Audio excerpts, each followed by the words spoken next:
जय हिंद स्टूडेंट्स। अब हम सॉल्व करते हैं exercise 13.2 10th class NCERT book से। उसका हम क्वेश्चन नंबर 1 को सॉल्व करें। तो क्वेश्चन नंबर 1 को ध्यान से समझिए। तो स्टूडेंट क्वेश्चन नंबर 1 क्या कह रहा है? ए solid is in the shape of the कोन। एक सॉलिड जो है वो क्या है? कोन की शेप में है। एंड कोन जो है, समझिए क्वेश्चन को, कोन क्या है? Standing on the hemisphere.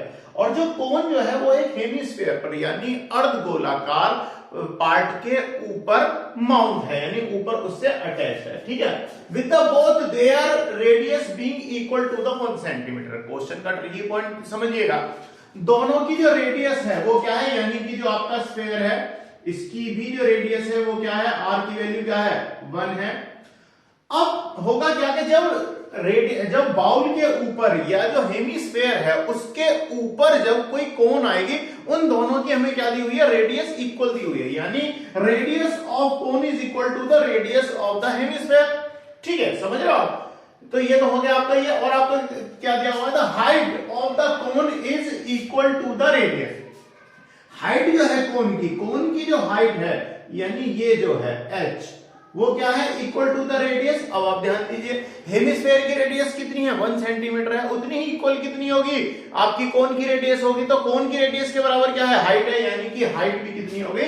h की वैल्यू भी क्या होगी? 1 होगी। समझिएगा, ये है इसके पार्ट क्वेश्चन का ट्रिकी पॉइंट। अब जो इसकी रेडियस हो जाएगी वो इसकी टोटल हाइट भी कितनी हो जाएगी? 1 हो जाएगी, क्योंकि रेडियस ही क्या होती है? Radius is equal to the height of the hemisphere. समझ रहे हैं आप? रेडियस जो होगी वही उसकी इक्वल क्या बन जाती है? हाइट बन जाती है। वेल, हमें हाइट की जरूरत नहीं है, हमें सिर्फ हेमिस्फीयर के लिए रेडियस की ही जरूरत होती है। वो तो मैंने टोटल आपको हाइट बता दी। ठीक है ना? अब क्या चलते हैं, अब हमें क्या बनाना है? Equal to the radius, find the volume of the solid in term of pi. यानी टोटल जो आपका सॉलिड बना इसका हमें वॉल्यूम बताना है, इसका हमें आयतन ज्ञात करना है। ठीक है, क्वेश्चन को समझिए, हमें क्या करना है? इसका आयतन बताना है। तो हमें अब इसे किस तरीके से सॉल्व करेंगे? सॉल्यूशन ले लेते हैं। देखिए, टोटल वॉल्यूम अगर मैं निकालता हूं, टोटल वॉल्यूम ऑफ क्या है आपका? सॉलिड। अब जो सॉलिड है उसके दो पार्ट हैं। फर्स्ट पार्ट क्या है? हेमिस्फीयर। और सेकंड पार्ट क्या है आपका? यानी दो पार्ट है, एक तो उसका कोनिकल पार्ट है जो आपको क्वेश्चन में दिया हुआ है, और सेकंड क्या है? Hemisphere part. तो दोनों पार्टों को अगर हम जोड़ देंगे तो जो आपके सॉलिड जो बनेगा उसका वॉल्यूम भी कितना आएगा? दोनों यानी कोन प्लस रेडियस दोनों को अगर हम सम कर दे तो उनके वॉल्यूम भी इक्वल आएगा। यानी volume of solid is equal to the sum of the volume of cone and volume of the hemisphere. ठीक है ना? तो अब हम क्या करते हैं, इसके कोनिकल पार्ट, इसके देखिए दो पार्ट है। फर्स्ट पार्ट क्या है? कोनिकल पार्ट है, और सेकंड क्या है आपका? हेमिस्फीयरिकल पार्ट है। यानी कि volume of the solid is volume of, सबसे पहले क्या है? कोनिकल पार्ट है, यानी कोन या कोनिकल पार्ट, और plus volume of hemisphere part.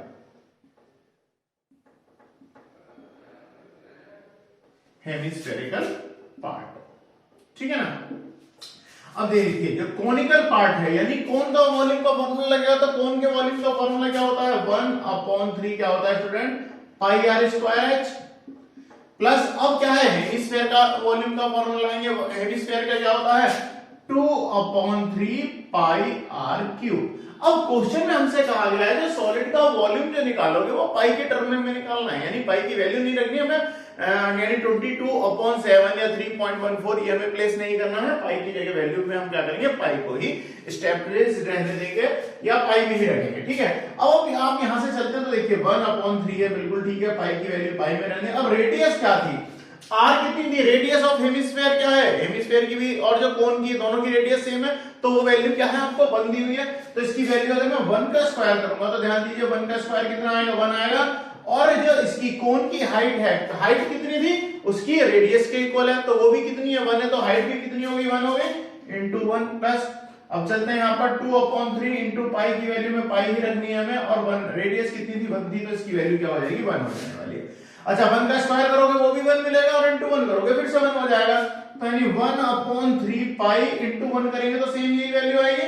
अब 2/3 पाई और 1 का क्यूब करोगे 1 आएगा, और उसका फिर से आप 2/3 या पाई के अंदर अगर आप मल्टीप्लाई कर लोगे तो वही वैल्यू आएगी सेम। अब यहां से आप ध्यान दीजिए, यहां से हम क्या करते हैं?